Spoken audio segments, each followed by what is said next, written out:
Hi everyone, welcome back. I'm Michael Sandler here, your host on Inspire Nation. If you've ever wanted more savings in your life and to increase your happiness dividend, then do we have the Mindful Money Show for you. Today I'll be talking with Jonathan K DeYoe, a financial advisor for over 20 years and a longtime Buddhist practitioner. He's also the author of a brilliant book I wish I could have read at least 20 years ago, Mindful Money. And that's just what I want to talk with him about today, about simple practices for reaching your financial goals and increasing your happiness dividend. That, plus we'll talk about burger barns and humanity majors, a bluebird of unhappiness, gotcha, holding Coca-Cola forever, the benefits of boring plain vanilla, why growing money's like growing vegetables, especially when returning from Greece, going to the mall in South Dakota, $600 Canon cameras, and how in the world your mom intentionally raised a financial planner. So welcome to the show, Jonathan. Are you ready to shine? We'll do our absolute best to keep up at this point. Fantastic. So I guess before we dive right into things, what are your earliest memories of money? Wow, we just kick it right off. My earliest memories of money are not having any, honestly. It's as a little guy, shopping, lots of different places, comparison shopping. My mom taking me from store to store to store to buy vegetables and meat and just making sure we got the best price on everything that we could possibly get, and working really hard. My dad not being home because he was working really, really hard trying to make sure that we had enough so we could have the food, and having somebody live in the house with us who was my babysitter but also was a renter when I was really young. Those are the earliest memories of anything sort of tangentially attached to money. Wow. And your mom, I guess, from understanding you about you setting the dinner table, she was intentionally raising you to become a financial planner? Yes, that's what she says, right? So she said that there's an appropriate process for everything. And the process of setting it gently, being aware of how you're doing it, where things go. It was sort of a beginning awareness of the process around, for her, the process around life, but also around just money. And the dinner table, it sounds like your conversations were not like my parents' conversations. Yours actually involved money. Always, always. We talked about taxes. We talked about not having enough money. What's the goal of having money? What do you do with money when you have it? How do you invest it if you have extra money? We ran the gamut about money at the dinner table, but again, we didn't have any, so it was like theoretical. It was like, it was conceptual at that point in my life. But at 9, your dad showed you your parents showed you your first tax returns?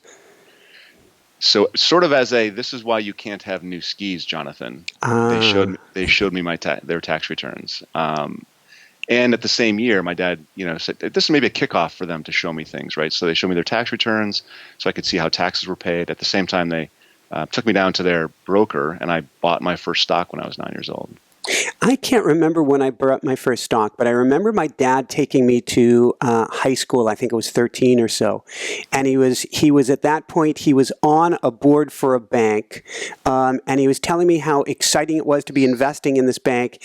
And this was just before the SNL loan debacle. And I don't know why, but it sticks with me thinking about it now. I was saying, enough. And he's like, well, I've put some savings in for you too. And it was, I guess, I didn't even think about it. You just triggered that thought. It crashed. I lost all that money. And it taught me kind of a negative. He wasn't going for that lesson. So mine crashed and I lost all that money too. But he said, and he told me this, I remember he said this, you have to be very patient with these kinds of things. You have to wait. You can't see it go down and then get scared and then move. So the lesson I learned as a 9-year-old was that patience lesson. But today, as an adult, if someone never told me that before and introduced it to me today as an idea, just be patient, I understand how difficult that is to grab, right? Because as a 9-year-old, I trusted my dad. I absolutely believed that he wouldn't steer me wrong. So learning that lesson then was so important because I was, impressionable. Whereas as a 45-year-old man, I'm not going to learn that lesson. So if I haven't learned it before then, it's very difficult to bridge that gap. Yeah, and we'll jump there. We'll get there in a minute, but I definitely want to talk about this whole idea, which I think is certainly ingrained in a Western culture. We're in 200 countries, so I can't say it's all cultures, but this get rich quick of wow, Snapchat just went live, and Facebook has now gone public, and let's jump on this and jump on that. What's Apple doing today? Can get us in a lot of trouble. Totally, it's insane. I mean, there's no A, you're competing against everyone else that has a computer. B, there's a lot of people that have a lot more computing power than you do. You can't compete on stock selection. In fact, none of the professionals even do that well on stock selection. That's not where you can game the system or earn any kind of value. So before we talk about gaming the system, how'd you get into studying Buddhism then? Not the most interesting story, but we'll go there. So I started off studying finance. Mm-hmm. And did my upper division finance stuff in my first year of college. And then they said, okay, in order to graduate, you got to go take the other classes. And I was like, that's dumb, right? I already did the stuff that you try to earn and get into. So I switched. I switched to English literature. And then I said, you know what? This is not really what I want. And so I switched to philosophy and comparative religion. And that was undergrad. And so I studied, and I met a gentleman named Marvin Shaw, was one of my professors. He was my Buddhist studies professor. He was my comparative religion professor. Awesome gentleman, just loved him as a professor. And he said, hey, Jonathan, you kind of get this stuff. You kind of like this stuff. You should maybe, study this further. So moved out to Berkeley, California to study it in a graduate program. Very good. No, I consider that pretty interesting, because that is what we're going to talk today is mindful money management. And some of the things that we need to look at is, for example, letting go of attachment. Sure enough, that's one of the big things, letting go of attachment. It's interesting. When I came out here, I had a scholarship to go to the Graduate Theological Union with the Pacific Lutheran Theological Seminary. So I was coming out to study comparative religion, but in a Lutheran school. And I got here and they said, hey, Jonathan, we had a rough year last year. There's no scholarship for you.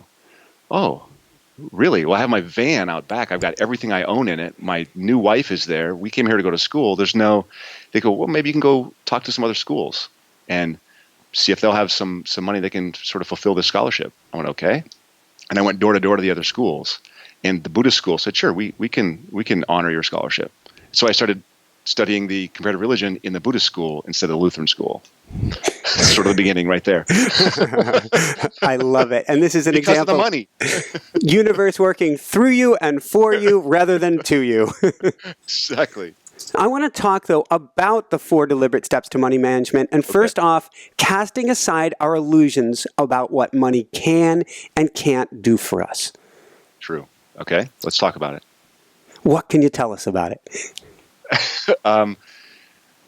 So we swim in this soup in our universe of more, better, faster, bigger. And we think that this is going to get us there, and it doesn't. We keep what is called the hedonic treadmill, right? We get more, we get a bigger thing, we get a faster thing. If I just had this, I'd be happy. If I just had this, I'd be happy. If I just had this, I'd be happy. If I had a better job, if I had a different wife, I'll be happy, I'll be happy, I'm happy. And it doesn't work that way. And we don't ever learn this until we step back and see that more motion. So one of the reasons I like meditation is meditation brings me down to, okay, what is my brain going to just dredge up today? And I never know what it's going to dredge up, and I can't predict what it's going to dredge up. But as it dredges things up, I realize that I have a choice of whether or not I attend to this, right? So the soup we swim in gives us all kinds of stuff that we have an option to attend to or not. The mindfulness portion of it is saying, okay, this there's no value to. This I should probably pay real close attention to. And making that differentiation is important because of the messages we get from the universe, from our culture, from our families, from the stories we learn growing up. There's a fascinating term that you used in there, that when you're meditating, you can see if something has no value, because there's a topic that you talk about being in an illusion factory. And like you're saying, we are bombarded with all of these things that we are programmed, for lack of another word, from TV, from media, from classmates saying, oh, look at those shoes. You've got Keds, I've got Adidas. And when we are able to step back, then we can see what really matters. I think that's absolutely true. I mean, we can't. It's interesting because I study behavioral finance all the time, and in behavioral finance, there's all these concepts of ways your brain works to make you do things, right? the interesting thing about it is just because you know that that's how your brain works doesn't mean you can avoid it, because that's how your brain works. That's your wiring. So the benefit of mindfulness is, okay, I can kind of see the mindfulness. I can slow down the frames of the movie a little bit, and I can choose a different action. It's not what we think, it's what we do, right? It's not the fear that we have, it's how we act on that fear, or don't act on that fear, or purchase impulse, or whatever the thing might be. I wonder if that purchase impulse and fear are doing an interesting dance together, that there's a part of you that knows, and instead of thinking, ooh, this is exhilaration because I'm about to buy this thing, it's actually a tripwire mechanism inside of you going, you might actually want to be thinking twice about it. The fear is actually fear, not exhilaration. You mean fear of not having the thing? No, when you go to buy something really exciting, oh, I've got to have this, and you get the butterflies in your belly, maybe the butterflies are actually saying something else, but we're treating it. I had on a guest recently who was talking about how she went on a first date with a guy, and she didn't think she really liked him, but her friends talked her into it. She started getting flushed during the date. She had kind of butterflies going on in her belly, and so she signed up for more dates, and it turns out they had an amazing crash and burn of a relationship, because what it turns out is she didn't know it till she got home and threw up as she ran into the house. She was having the early stages of flu. Wow. Okay. And so she was reading the emotions of flushness and butterflies in the stomach as one thing, which may actually be our inner selves, our higher knowing, saying, wait a second, this isn't going to make you happy, but it will put you further in debt. So I'm not so sure about the higher self one. Like, I'm very practical. I'm very down to earth about it. And there may be a higher self that makes these kinds of judgments. The interesting thing there is just the physiological response to things versus and that's like the limbic brain, right? Yes, your limbic brain says, this is but if you actually bring it up to your frontal cortex and actually give it some thought, maybe not so much that's the truth. I mean, maybe those initial emotions aren't really the real things that are going on. That's just that gut reaction that we have. That's the thing that we should be mindful of. And I don't know if it's even diagnosable. Like, sometimes the stuff just comes up and we don't actually know what it is. And what we really have to do is, and this is what we talk about in the book, is we talk about, and this is towards the third section, is we talk about having a plan. And the reason you have a plan isn't so that you can map out your life and just follow the course. Mm-hmm. It's so that you have a thoughtful process around what you really want. And if you know what you really want, then you have something to check those impulses against.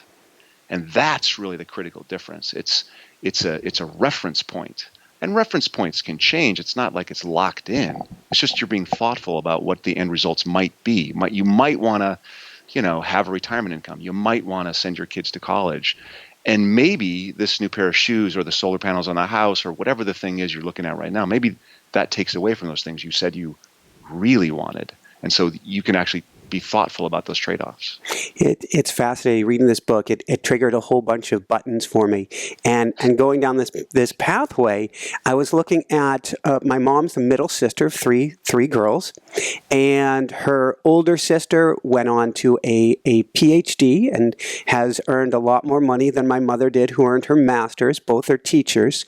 And I have a cousin who's 1 year younger than me. He went a more traditional route. I went a more entrepreneurial route. He was taught to have a retirement account when he got his first jobs either in high school or college, a knowledge that I didn't get. And so I'm looking at these parallel paths and seeing, wow, he was taught very early on the importance of having a long-term plan. Mm-hmm. Totally. I remember my dad when I was, again, we're talking about between 9 and 12 years old. So you got to think about you're talking to a 9 or 12-year-old and saying to the 9 or 12-year-old, Jonathan, your life is going to kind of operate in this fashion. What's going to happen is you're going to go to high school, you're going to graduate from high school, you're going to go to college, you're going to graduate from college. At some point in the next 4 or 5 years after that, you're going to meet somebody and you're probably going to get married. And some point, 4 or 5 years, you're probably going to have kids. And he was talking about my life timeline when I was 10, which is, if it's awesome and it's ridiculous. Like, no 10-year-old thinks about it, but it planted a seed, and the seed has been there my entire life. And turns out that's how my life went, right? He wasn't wrong. It was important to think about that in advance. When somebody comes into you and they're first coming into you for assistance, what are a few of the most basic financial questions that you're going to ask them? Well, when we first talk to somebody, we're going to talk to them about what are their big goals and dreams and those kinds of things. What are their big fears and those kinds of things? And then we're going to get a good sense of who they are in terms of their normal assets and those kinds of things. But we're going to ask them about their history, their family stories, their, how is it they made the decisions they've made to date? And because we want to understand what makes them tick. How do they say, okay, and the big one right now when you see a new person is you talk about the election. And I'm in Berkeley, so one might assume that there's a certain side that most Berkeleyans would take on this. And it's not one of, hey, this is a great idea. It's one of fear, and it's one of contagion, and it's sort of, sometimes it's end of the world thinking. And I don't subscribe to end of the world almost ever. So we have to kind of unpack that. What does this mean? How is it going to affect you 30 years from now? Is it really important in the long term, or is it just a tightening thing right now? And we kind of have to unpack all those kinds of things and ask those kinds of questions right up front. So we keep the show apolitical, but I can't resist but going there. What do you say to people who are going, wow, things are taking off right now, but this is a very temporary thing. Things are very unstable, and they're going to come tumbling down. So they're saying that to me, right? So I go back and I recount history. So in the last since World War II, the average annual decline in the stock market, I'll just, let's leave that there, is about 14%. Okay. Every 2-3 years, you see a 20% decline. Every 5 to 7 years, you see a massive 35 to 50% decline. So yeah, it's going to happen. There's going to be another massive decline, but that's the punctuation, right? That's the end of the sentence. That's not the sentence. The sentence is, since the beginning of the economy until today, it's been an incredible period of innovation and growth and higher salaries and higher incomes for everybody and better healthcare. And yes, we take dips. There's no question. And maybe we take a dip over the next 4 years, but we're not planning for the next 4 years. Remembering, we're thinking about a retirement income that starts 20 years from now, the last 30 years beyond that. We're talking 50 years. What he does today is not going to affect that. There's no way it can affect that. Like, every day, all the rest of the world wakes up and figures out how to deal, the executive teams of all the companies we invest in, they're figuring out how to deal with this. And they have to figure out whether it's Obama or whether it's Trump or whether it's Clinton or whether it's Bush. They have to manage their businesses, their resources, their revenues, their profits, and they have to make different decisions depending on who's president of the United States, or the leaders of China, or the leaders they have to make different decisions. There's something you said in the book that was beautiful to me, which is when we look at this long-term view, that it's always going to continue to go up as long as man is striving to improve himself, and herself would fall in that as well. Absolutely. I think that's, we call it the faith equation. When I first started thinking about this 15 years ago, before I started writing the book, I called it the faith equation. And the faith equation is, corporate profits are ultimately determined by the wants and needs and desires of humans that can afford those corporate profits, right? Or afford the goods that the corporations provide. So as long as there's humans that want new solar panels, new shoes, travel, jeans, toilet paper, toothpaste, as long as there's humans, and those human numbers are growing, and the humans are living longer, and they are more and more people in the middle class. And this is a 100-year-old story. This isn't a new story, and it's a story that's going to last a long, long, long time.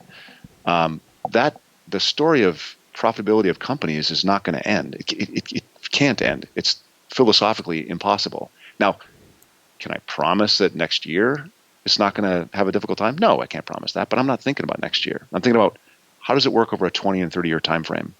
You give an example of Warren Buffett, and I remember exactly where I was myself on Black Monday. I was either selling sneakers. I think I actually bought my first pair of Nike Air Air Maxes or something like that day while I was working at a sporting goods store at 17.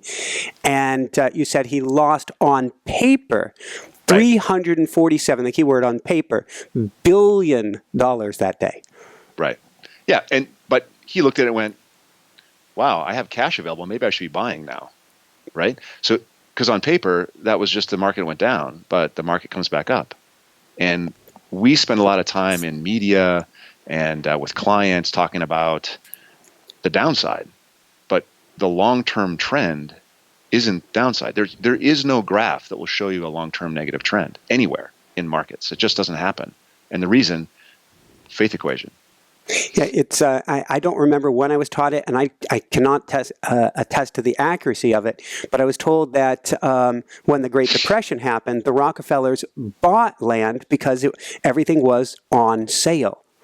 Yeah, I mean, when we think about, so there's this. What is the concept? The economic concept is, if you go into the store, grocery store, and you want to buy chicken, but chicken that is usually $2 a pound is now $4 a pound. You go, well, maybe I'll buy tuna instead. And tuna is really, really cheap now. So if you go into the store and you see that, you buy the cheap thing, right? And that makes sense. Mm-hmm. But when we're in the market, we're chasing Facebook.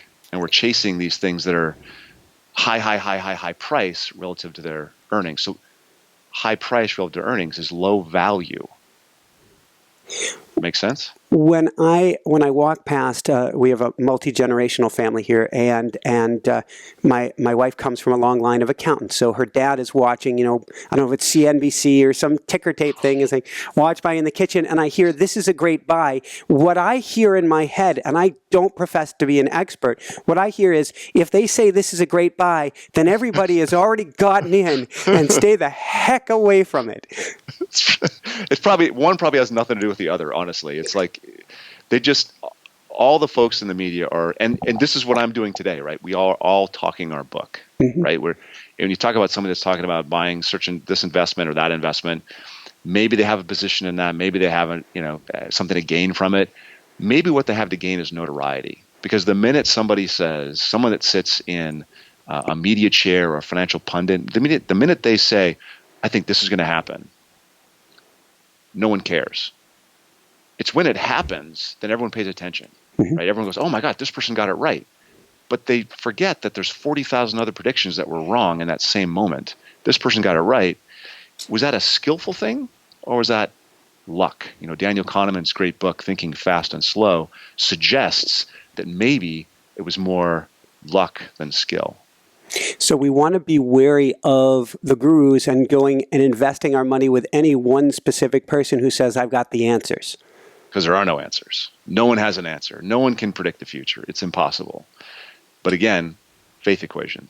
Like you have this general concept, and when we're investing, we own everything. I'm not picking this or this or this. I'm owning the market, because I think that's brilliant. Can you define that? Because if from what I understand of you owning the market, we're talking worldwide owning the market. I am. Yeah, absolutely. Some people will say, and Warren Buffett is famous for saying this now, just buy the S&P 500 if 90% of your money goes in there. I disagree with that. I think that's an easy story to tell right now, because the last 5 years the S&P has been the champion. But that's not always the case. And again, I'm not talking about 5 years. I'm talking about 30, 40, 50 years. And if we're talking about long periods of time, then we want to have the broadest possible diversification so that we can have the broadest possible company reach and consumer reach, because it's really, we're not investing in companies, we're investing in economies and consumers, because that's, again, where the future comes from, is those people who are buying stuff and bettering their lives and learning more and taking classes and taking care of their families and boosting their GDP personally, these kinds of things. I like how you say that, investing in economies and futures. So let's talk about the danger of going with the flow. This is one of your two illusions. We can go with the flow and still achieve happiness.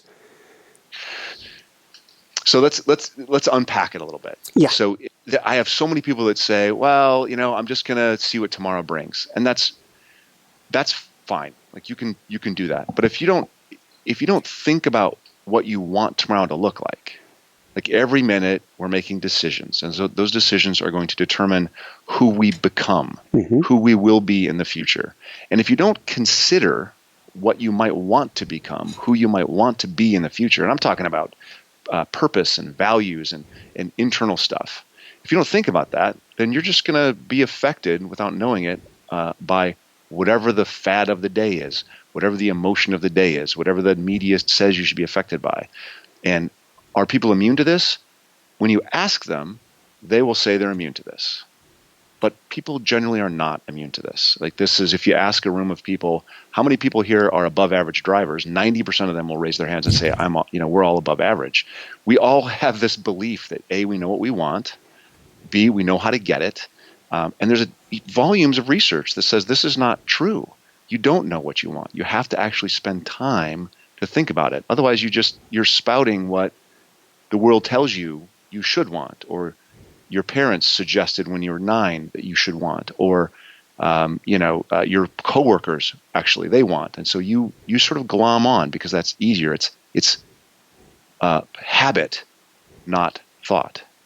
What is a good early exercise we can start with to start to get an idea of what we really want so that we can work backwards from a financial point of view and start to understand this?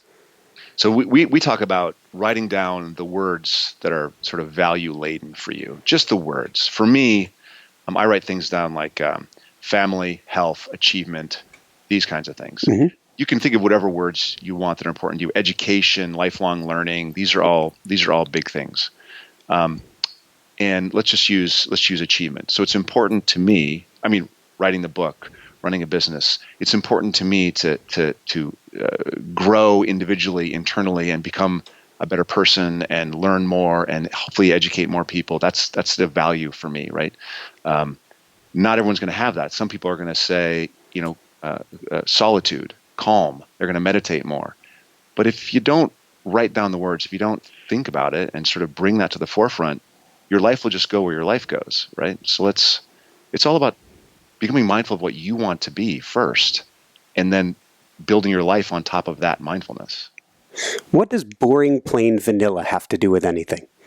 What does boring plain vanilla have to do with? That's the way it should be. Like, you should live your life with excitement, but your plan should just be basic, boring, plain vanilla. I mean, so there's in all my studies about what makes us happy, that's the psychology, the Buddhist studies, the comparative religion. It's really all about the human experience and what leads us towards this happiness, right? And it's not exciting, whiz-bang, fast. That's not the stuff that does it. And the idea is boring, plain vanilla. It's boring, but it provides meaning and it provides, understanding of who we are, and it's fulfilling. That's the word I'm looking for. It's more fulfilling than chasing. Boring, plain vanilla is grounding and fulfilling rather than chasing to find the thing that will make me better and happier. It's interesting. It's almost more grounding. And I'm a chocolate kind of guy, but there's something about, and you discuss it later on, and there are studies that specifically talk about this, about how an experience is much richer in your life than having a particular badge on the car or a particular name on your watch. That those experiences, which we could call in this case the vanilla of life, is much more meaningful. I think that's absolutely true.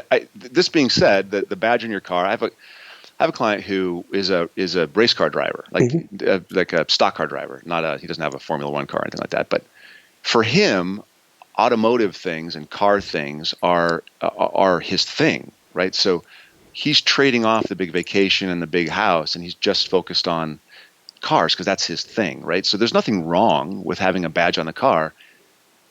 The problem isn't the badge. The problem is our mental desire to reach for the badge and the big house and the big vacation without any real thought about who we are, right? I hope people are very successful and very wealthy. I have no problem with people that have money that have created things. I have a problem with people who have money and have created things that haven't gone internal ever, haven't thought about why. What is this for? What are they going to do with it when they're gone? It's just, building assets for the sake of building assets is kind of silly to me. Like, I want to connect money with happiness. And if we can connect those two things through this purposeful understanding of who we are and return to a mindfulness about ourselves and about our communities and about our lives and giving back, I think we are all more fulfilled. And the book reads for, as you said when you started off, it reads really well for somebody who is, 25 years old and starting off, right? Because it's a how-to manual. But it also reads well for somebody that's 55 who hasn't been able to connect those things, who started in the career and pursued their job and got their promotions and got raises and they're wondering, what does this mean? And that's really the story, is we need to develop what it means. So let's dive into that. We'll go to the third section of your book on making a plan. Before we do that, I was a professional cyclist for many years. I'm into high performance things. I went to race car driving school. I had a blast with that. I'm extremely eco-friendly, but there is a time and a place where I will want that vehicle. I want it to be extremely green, but I appreciate that performance aspect. The badge is less important than having that sensation that I was raised with. It's important. It's interesting that I had to step back and say, why did I first want a Porsche? And I said, it was because of Risky Business with Tom Cruise. Okay, wait. Were you just giving somebody else's idea? And it's still cool. It's still cool. Yeah, exactly. And that's okay. It's okay. It's okay to want something that's nice, and it's okay to want it because, but then you've tied it back. You know where it comes from. You know the source of it. Mm-hmm. Whereas many people never operate from the source. It's just grab. So if we look at making a plan, where is the first place? Where do we begin in this process? So we're talking after we have an understanding of who we are, where we want to go, or are we going to begin with that? Let's begin with that. Yeah, you got to know where you are. Got to chronicle all of your debts, your assets, those kinds of things. So where you are and who you are. And who you are is going to determine kind of how you invest, what's important to you, what you're going to plan for. And then you can begin planning, right? Then you can begin actually putting ones and zeros together and totaling things up. And this is my total assets, and this is my total debts, and this is my income, and this is my spending. When you have those four categories, I think of it, most people don't think of it this way, but I think of it in terms of your cash flow statement, inflow and outflow, and your balance sheet. Okay? Cash flow statement, money flows in to the extent that it flows in more than it flows out, it builds your balance sheet. To the extent that money flows out more than it flows in, you drain your balance sheet. Okay? Those two things will basically be the financial portion of your financial plan, right? If somebody doesn't know what a balance sheet is, can you give us the Yep. Balance sheet. Simple. We're not talking about your corporate balance sheet. We're talking about a personal balance sheet where you've got your assets and your debts, right? And so assets minus debts usually ends up with a positive net worth. That's what we're hoping for. Mm-hmm. And that's your basic balance sheet. Income versus outflow, I think that's fairly self-explanatory.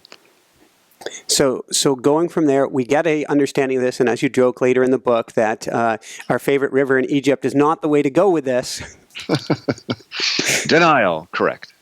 That we actually have to write this all down. So this can be taking an evening with your spouse, with your partner, with your shadow self, and saying, self, I need to get this down on paper because there is no way to move forward if I don't actually know what I've got going on. Yeah, step by step. And you bring up something that's really, really important. That's the spouse, the partner. Mm-hmm. If you're alone, this is really easy to do. If you have a spouse or partner, it's way more complex because what you're planning for is now a middle path between two personal sets of goals, right? And that's very difficult. And it's very important to do because you'll make better decisions together. Two minds are better than one, even when, and we see this all the time, one of the minds has no interest in this whatsoever. Almost 90% of people that I sit down with face-to-face, couples, one of the parties just defers. They say, I just don't have anything to do with this, and the other party takes care of everything and makes all the decisions. And at least in that planning portion, that planning stage, we do not allow deference in that way. You have to be engaged. You have to understand. At least when you're working with us, you have to get what we're doing, decisions we're making, because your 30 and 50-year future depends upon it. And life happens to us when we least expect it. If you lose your partner and you've got no idea what's going on, that's not a good situation. And so you want to have you and your partner sit down together. Again, assets, debts, cash flow, and then start saying, okay, this is what we need. We want to retire at such and such date.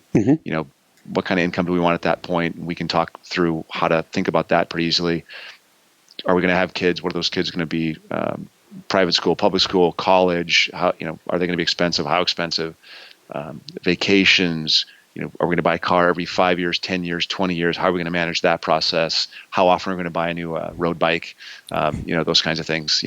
Shoes. You operate through budgeting, and you can actually spell all that stuff out. And once you spell it all out, you're prioritizing. What's the most important thing here? And the last trade-off, everything we do in our lives comes out in the last trade-off, which is that retirement income. Like if we decide to take more vacations, that reduces our retirement income. If we decide to send the kids to private school, that reduces our retirement income. If we decide nothing wrong with it, it's just something to be aware of, the last trade-off you have, the last thing you have to give up is retirement income. And if you do everything else, that's where the rubber hits the road. Knowing that up front, maybe thinking about yourself 30 years from now, what will my 30-year from now self want? Well, probably won't want to be short-shrifted entirely, right? So think about that and make sure you're saving enough to make that happen. It's interesting because if we go back to the one spouse who checks out during this or tries to check out, he or she still knows, they may not know the dollar amount they want in the bank account when they retire, but they know kind of the lifestyle they want to live, or they have a vision of what retirement means, which actually does, fortunately or unfortunately, depending on how we look at it, have a dollar amount associated with it. Absolutely it does. And if you can talk about the lifestyle you'd like to live in retirement, or next year, if you can talk about lifestyle, you can extract from that the information you need to do financial planning. And it is only once you've extracted that data that you can then make intelligent trade-offs. Because really the idea of planning is about making those trade-offs, but making them reflecting, again, what's important to you in the beginning. What is it we were trying to accomplish? Well, we wanted to make sure we had enough time for our family. Well, then I probably shouldn't, have a job where I travel, 3 weeks out of the month, right? So it's making the trade-offs, bringing all the information up into your frontal cortex so you can actually make it thoughtfully rather than just, oh yeah, we'll do this now. Okay, we'll do that now. So I want to jump back. There's a theme that's coming up here that I think is important. You were talking about lifestyle choices. You may want a particular badge. That's all great. But there's definitely a better understanding needs to take place about spending and about trade-offs and about bringing it to that frontal cortex, because it may mean that I don't know if downscale is the right term, but we certainly adjust our spending habits for our future selves. Yeah, so I think that you point to downscale, but if we start with the idea that this is what I want, then I don't need the other stuff. I want to make decisions that get me what I want. I think that I get up every single day and I meditate for a half an hour and I work out and then I cool off. And while I cool off, I read and I write, and I have like a 2.5 hour process that starts at 4:40 in the morning, right? 4:44, that's my magic number. 4:44? Yes. Wow. So I people say, wow, 4:40, that's crazy. And I'm like, well, I would get up at 4:30, but that's insane, right? That's 4:40 gives me an extra 10 minutes. But yeah, you have to get up and we that's another topic we should probably talk about. That's great. But I have this 2.5 hours that I'm not trading away. Like that 2.5 hours for me is stability. That keeps me sane. I've got 2 kids. My wife's very, very busy. I have 2.5 hours of quiet every day, and I need that, like, to keep myself together. Otherwise, I'll fall apart. And that's who I am. When I think about the things that are important to me, that's who I am. That's the foundation, and I can build on that. That's achievement comes the next 8 hours, right? That calm center, I'm not trading away, but I know that.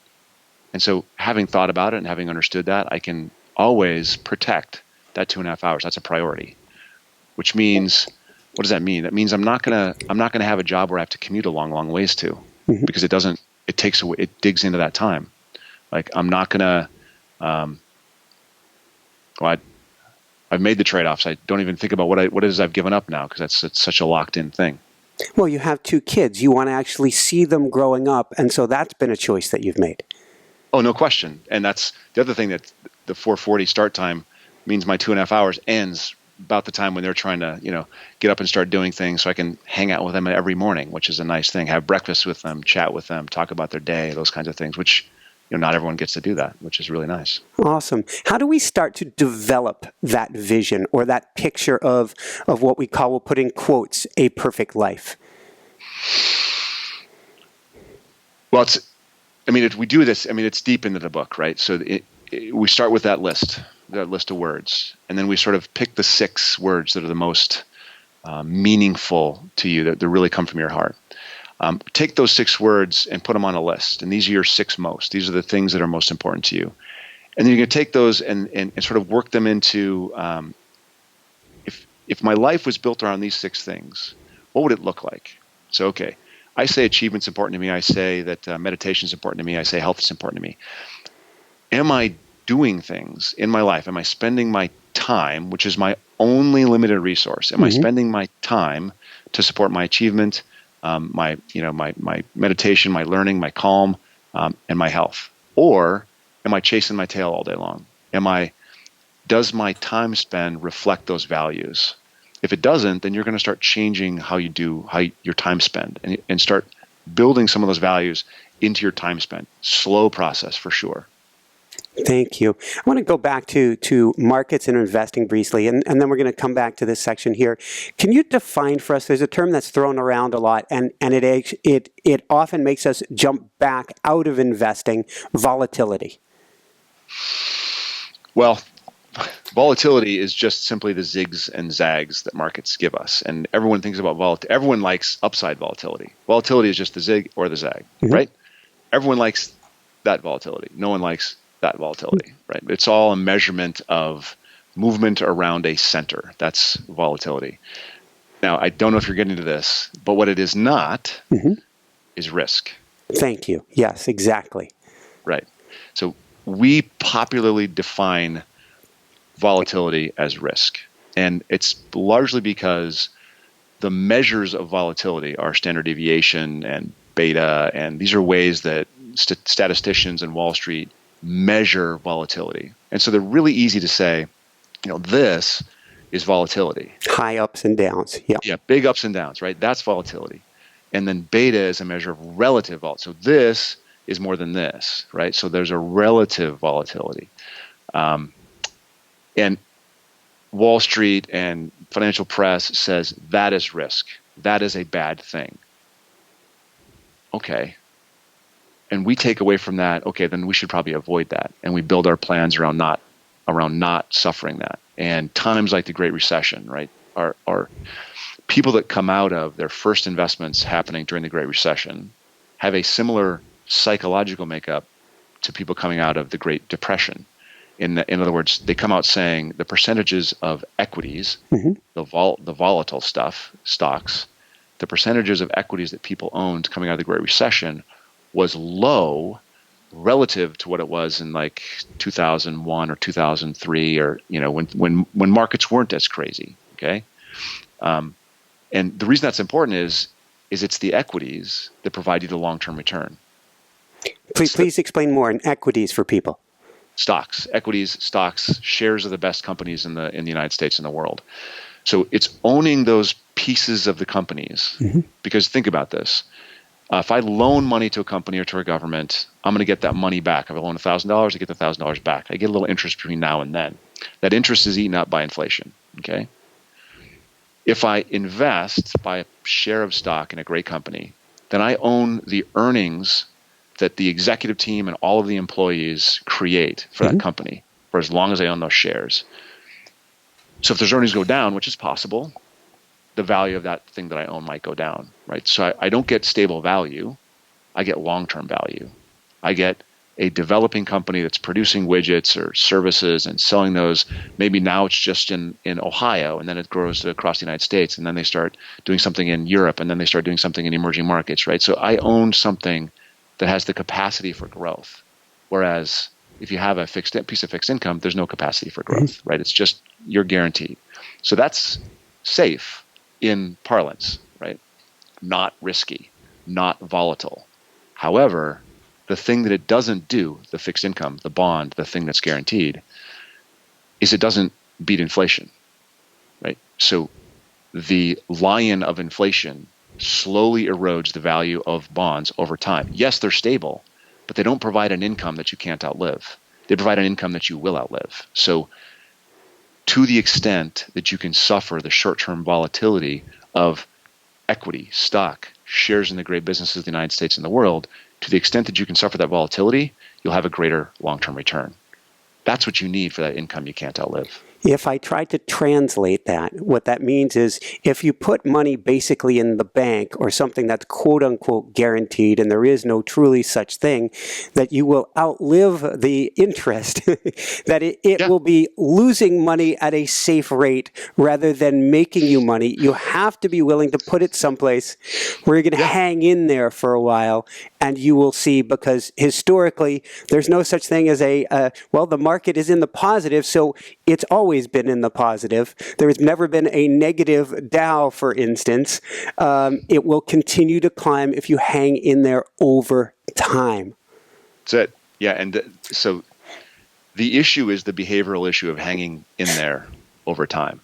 And it's easy to say this right now. Markets have been up for 7 years, so it's easy to start talking about how much you should own these kinds of things. And I just want to point to that. It's much, much harder in 2008 to say, I'm going to stick through this through the next 2 years, when everyone, the soup that we swim in, has told us that this time is different, the world will end, there is no more economy, everything is falling apart. It's in that moment that your belief in the future has to overcome the terror of the present, because there is terror in the present. I don't know if people remember now. We forget so quickly. I don't know if people remember now what the headlines were in 2008. Literally, there were headlines that said, the runner is down, the runner will never get up again, in reference to the U.S. economy, which is a ridiculous statement, right? That sold papers, probably, or magazines. But that's never the case. Like the story of cataclysmic ends, we're here. Earnings are at all-time high. Companies are more successful than they've ever been. Are we going to go through that again? Yes. When? I have no idea. And so what? You keep accumulating, keep accumulating, and we're going to get there. Like that's, focus on your plan. Focus on the things that are going to make you happy. Focus on that. Let this other stuff do what it does. Keep adding to it. From a faith and from a Buddhist and a meditative and a mindfulness perspective, it also means to be here now, to be where I'm at and let them do their job. I don't need to be checking in. It's sort of like where we're at in politics right now. If you get too wrapped up in it, you're going to be sucked down in the mire. But yet, even though we're told it's a very unique time, and I can hear people's guts twisting on this one, historically, like you're saying, we're still here tomorrow. So far. Yes, so far, the sun has continued to rise. So far. I can't promise that the sun will rise tomorrow, but I'm pretty sure it will. I can't promise that we're going to see a new president in 4 years, 3 years and 10 and a half months, but I'm pretty sure we will. There have been nefarious presidents in the past, and he's a little different, but this too shall pass. Will Warren Buffett still own Coca-Cola? I think he probably will. I think he will. I don't think he's selling Coca-Cola. Maybe Wells Fargo, not Coca-Cola. So let's talk. And you joke in the book. You talk seriously about it in the book, about he likes to own stock that he's going to keep forever. Yep. His favorite holding period is forever. I think it was him that said, we should be given a card, a chit with 20 corners. Mm-hmm. Once you have all 20, stocks filled up, you're not allowed to have any more. You just own those 20 forever and ever and ever. And the only time you can get a new one is if you get rid of one. So he likes concentration, and he likes a forever holding period, which is not really true, but that's his favorite holding period. Cool. So let's talk towards the end of the book. We'll talk about a few key habits and then a few last wrap-up questions. First off, how do we start the savings habit?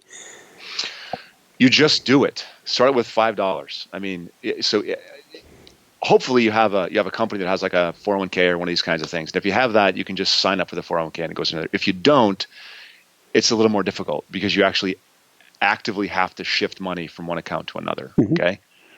But what you'll discover is as you shift that money, if you take $5 a month, and that's nothing, right? $5 a month, $50 a month, you'll realize that I actually don't need that. This happens to everyone I work with. It says I can't do that. I don't have the, I'm too strapped for that. Once you do it, it's out of your mind. This is us taking our gut reactions and translating them up into our frontal cortex again and saying, okay, what's really going to happen? Because if you have $50 less a month, you'll spend $50 less. Like if you suddenly got a decline in your earnings, would you die? No, you would spend less, right? And you can do this.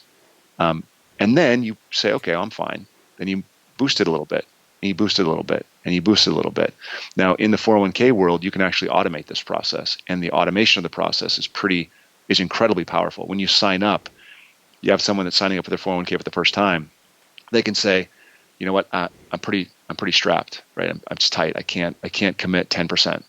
I'm going to commit 4%, but every year in an automated fashion, I'm going to have it increase 1%. I love it. That is a beautiful thing because you literally won't notice it. You won't notice at the 12-month mark when your savings goes from $300 to $330 a month. You won't know the difference because we just spend. What's in my account? Oh, I can spend that. We don't think about the $30 rounding error. We don't think about that amount. No, and from a manual perspective, since we're entrepreneurs, we don't have a 401k per se with our own business, is we've actually enjoyed the process of finally starting a few years back the 10% account and then having a 10% and a 10% account.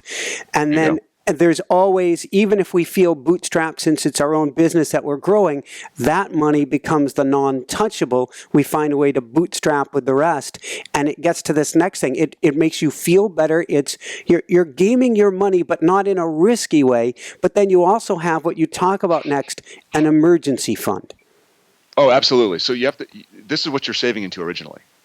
When you're saving originally, you're building that habit of savings, but what's it for, right? This is your emergency fund. The first pool of money you have is the pool of money that will allow you to survive, the flat tire in the car, the injury or the sickness where you're out of work for a week. It's your emergency fund, and you build this up when you're younger to say 3 months of your income stream. Or better to say 3 months of your expenses. Is that what, like 25 to 35? You want to be 3 months? Yeah, 3 months, 25 to 35. Yeah, that's about right. About 3 months. And then after that, you do 6 months. And the idea is slowly as you get to 65, 70-ish, when there's that date of retirement, which is changing for everybody. And that's a whole nother conversation. But as you get to that, you want to have 2 years. Mm-hmm. So between 25 and say 65, you want to go from 3 months to 2 years in your emergency fund. And that's because when you're 65, you're probably stepping away from earned income and relying on asset income. So then now you have to have a bigger cash cushion because market movements are more important to you at that point, right? When you're young and you're just saving, market movements are your friend. Like deep volatility, lots of loss is actually a good thing when you're young because you're not going to use it for 30, 40 years, right? So you build that emergency fund. And as you boost, you said 10% and another 10% fund, there's a point where you've got that 3 months, you got that 6 months, depending on your age. Once you have that, that's when you start thinking about the portfolio to invest in, the portfolio that will grow. This is just cash safety savings account because you have to be able to get to this in an emergency. Thank you. What do we need to know about eliminating high interest debt? So you sort of warned me in the beginning that we were going to talk about this, right? Absolutely. Very, very personal to a lot of people. So when we talk about it, we take all your debt, high interest, low interest, and we just build a schedule of debt. And your schedule of debt is going to, we then order it by rate. So depending on what you mean by high interest debt, because I know people that say we've got a lot of high interest debt, 10, 11%. That's high interest debt, but it's not high interest debt, right? There's So, people that have. and for full disclosure, because we built this business, and to build this business, we got a lot of debt. That's it is what it is, and so we're talking, in my case, 20%, or was it 21.9 maybe? Yeah, exactly. Hopefully not a whole lot there, but that's the one you want to hit, and you want to get rid of that. You probably want to get rid of that and spend your money on that rather than invest, because 21%, you can't overcome that in markets, right? So the big question people have is, I have some extra money. Do I pay down debt or do I invest it? And that's, for me, if you've got a 21% debt, that's where your extra money goes. You cannot beat that in markets, right? There's no way you can get 21% returns in any kind of reliable way. So pay that debt off. That's the best return you're going to get. So when I'm thinking about where I put money, I'm thinking about where am I going to get the best return on that money, right? So if I have a 10% debt, but I get a tax break on that debt, for example, if I invest it in a business, and so that's a note that it's a tax benefit, then it's really only, maybe a 6 or 7% after the tax benefit. That might not be high percent in my mind, because I might be able to do that over here. I might be able to make enough money in a portfolio to justify that difference. If you got a 21% debt, hit that. So you list them all down. You've got a whole list of debts, starting with your 21, then you got your 18, then you got your 16, and your 12. There's two different ways to think about it. The easy way, and the way I think makes the most sense, is just pay off the high interest one first. Make the minimum payments on everything else. Pay off the highest interest rate one first. Then take that same amount of payment when it's paid off. So you're going to have more debt service, right? Because you've paid off this $300 a month note. Yep. Apply that to the next one, right? So now you have the excess from this and that, and you just bop it down the list until it's all gone. When you get to that 8-9% area where it's a question about, can I make that much money in a portfolio, or then maybe you split it. You start saving some money in a portfolio while you're paying off debt. Does that make sense? It does. It does. Okay. What about the concept of debt consolidation, things like that? So if you have excellent credit and you can get debt consolidation, you can, if you have really bad credit, you can have a deep communication with your lenders. I think I tell the story in the book. There's a lot of stories that start out in the book and things get pulled out, but I think I tell the story in the book. I have a buddy of mine who bought his house. House did really well, borrowed some money on the house, started a business, and then 2008 happened, right? Everything fell apart. House went down in value. Business had a really tough time. And he actually negotiated with one of his lenders to write off like $99,000 of debt. So I've seen it happen. That was a dire circumstance. The lender basically said to him, "You're never going to pay us back. So we're going to write this off." They wrote off almost $100,000 worth of debt, and they refinanced the other debt for him because he had a credit card, a line of credit, and and his home loan was all with one lender. So they knew they were not going to ever get paid back this money. They wanted as much of it back as they could, and they wanted to arrange that on their balance sheet in a way that benefited them. So they wrote it off, and they gave him a lower rate on the rest of it, so that they looked better. Right? It helped him a lot, but that's going to not happen every time. So if you can do that, if it credit's really bad and you're not going to be able to make the payments, if you're honest with your lenders and you can negotiate some of this kind of stuff, hopefully not many of your listeners are in that position, because that's a very bad position to be in. Hopefully they're like yourself, where they've spent some money and they've grown a business, and now they're seeing the benefit from that. 550 shows in. You should see a lot of inflow from that at this point. You're getting to that break-even point, and now it should be fun. Right now, you have choices. You can pay some stuff down. You can start investing. Maybe you go into another thing that's media-oriented like this. Who knows?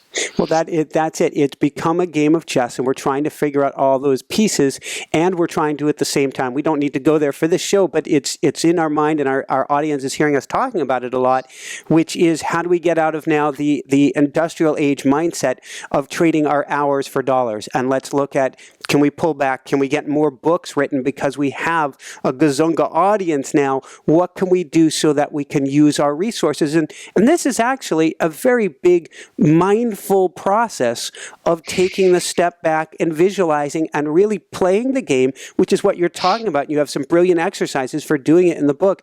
How can we look at where we want to be in the future and now work backwards to get where we are today to know the next steps to take? Something you said that was so exciting to me, because you're using current media and the technologies that are out there to build something. Now, this is not easy, right? But there are more tools today that can bring people to a place of financial success than ever existed before.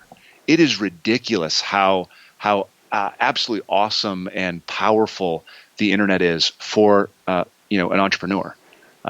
A radio show that reaches lots of people, and you build an audience, and you find your people, and they find you, and you can build this out, and you can write a book, and it's helpful. You change lives, and it becomes your job. Like, you're doing what you love. Yeah. You're making some money at it. It's taking some investment. That is fantastic. And 20 years ago, this wasn't possible, right? This is an amazing thing, right? And whether it's Uber or Airbnb or Fiverr, there's all kinds of different technologies and apps that connect people that want to do a service to people that need that service done. And if you just use the app, you find people that want you. That's incredible. Like that, right? That didn't exist. You just had you and your neighbors. Hey, I'd like to paint your house. Okay, that's it. Now you can reach the world. It's incredible. It's awesome. I call that woohoo. Woohoo is right. It's awesome. and with a healthy dose of gratitude peppered in there as well. Oh yeah, and humility, right? Because yeah. I mean, I've done a lot of I did a presentation at the Graduate Theological Union where I went to school, and I'm talking to kids who are getting PhDs in 6th century Tibetan, pottery. And you're just like, what do you plan on doing with this PhD? And they're like, didn't really think about it. I've got $150,000 of student loan debt. And you're like, I really feel for you, because I wouldn't know how to turn that into something. 50 years ago, you couldn't have turned that into anything. I think maybe today you can. Mm-hmm. You have to find the people that are interested and they're out there. I don't know any of them, but they're out there. You have to find them, and maybe you can turn that into something. Maybe you have to broaden it out a little bit, right? But you can make it into an income stream now, like you never could in the past. Coaching my clients, I'm thinking back to some of the just wild careers that you could never even imagine 5 or 10 years ago. And this show, like you're saying, we have a very spiritual perspective with this show. I don't think we don't even need to say the universe. I don't think the world was ready for it a few years ago. It's a changing place, evolving, and as the market, growing ever upwards. That's right. Absolutely. I think that your niche might have been smaller, but I think the niche would have been there. Right? Yeah. It's now everyone has access to it because our communication lines are just blown open with this beautiful thing called the internet. Again, gratitude. Yes, peppered with gratitude. So a few quick wrap-up questions, and we'll keep peppering with gratitude. What would you tell parents today to help their kids learn about money? I would just spend time being honest with them. I mean, for me, we didn't have money, but my parents were honest with me. They said, no, you can't do this because we can't afford it. And that really, it's awful to hear as a child, right? No, I really want that. And my children hear that all the time. No, we can't do that. No, we can't do that. It's good to know there's limitations as well. But show them a tax return. Show them how you're comparison shopping. Like when my wife buys a jacket, she's sort of chilly person, so she needs to shop for jackets, right? So she says, but she gets this jacket and this jacket and this jacket, and she knows the price of each of them, and then tries them on and those kinds of things. And then this one, I think it fits better, but it's more expensive. This one, it's okay, it's a little cheaper, and it's a vocal conversation that we have with the kids. Mm-hmm. It's just being open about it. Don't compartmentalize it and hide it away, because it's the one skill set that's going to pervade everything that they do. Help them make decisions about saving, spending, giving, and we use that. I think I use this example, but we use the piggy bank that's got all three sections. And so when my son, who has his first job at 12 years old, he had it at 11 years old. He makes a little bit of money. A third of it goes in saving, third of it goes in spending, third of it goes in giving. And he does, because he's young, he does try to take money out of giving and spend it, right? So we have to sort of keep him honest on that. But how did that little bin there get so full? Yeah. So on that note, where can people go to find out more and to find your beautiful, beautiful book, Mindful Money? So the best place to go is to go to happienssdividend.com. That's our blog. And there's a little link there on the right. You can get the book there. Also, go to your local bookstore. They're going to have copies there. And then finally, Amazon would be a great place to find it if you can't find it in either of those places. Fantastic. And if you're driving down the road and you didn't catch that, come on over to inspirenationshow.com. We'll get you over to Jonathan as well. 2 quick wrap-up questions. First off, what personally brings you the greatest happiness, or what I call the woohoo factor? You know what? The woohoo factor for me is when I'm skiing. Ooh. Snow skiing, deep powder skiing. Just quiet all around. You're just, feeling the mountain and the snow is going up all over you. And you see someone, your wife's in a blue jacket over here, someone else skiing with us over there, and everyone's just got massive smiles on their face. My woohoo factor comes from skiing. Absolutely. And it's a big POW year out near where you are. It is. It's been fantastic. I've never skied this kind of snow here before. I've always skied in Utah or other places, but are you a skier? Yes. Oh, absolutely. I love it. Love it, love it, love it, love it, love it. Although I will, full disclosure, my wife, she has snowboard and all that equipment. I didn't anymore when I first met her. We have not ever been to a slope together. And what? I know. We ended up on Maui for a few years. We ended up doing all sorts of other beautiful stuff, but we've got to get back to the snow. Yesterday, we're just outside New York City, and we had foot and a half of fresh snow. And I went running past the snowshoe tracks, running with just my running shoes on. And I was like, wow, the snow just felt phenomenal. And it was fresh. I took pictures of, the no tracks. And you're the first one going through it. And it was phenomenal. And it's so quiet. Yes. I mean, in a forest filled with snow, it's silence like you can't even imagine. I love it. I just love it. Oh, I couldn't agree more. There's a photo book I'll put out eventually. We made a few years ago when I was taking lots of photos running around in Boulder, Colorado, where I lived for many years. And it is Silence Speaks is the title of it. Perfect. That's it. That's everything. Yeah. So any last words of wisdom you want to share with people today, Jonathan? You know what? There's one thing. Anyone can do this. That's it. It's starting from zero. You can build the life you want to build. You just have to put in some thoughtful time, believe in yourself, believe in your decisions, and I think you get there. Awesome. And that's a mighty woohoo! Woo! So thank you so much for being on the show, Jonathan. This has been a lot of fun, and I think this is extremely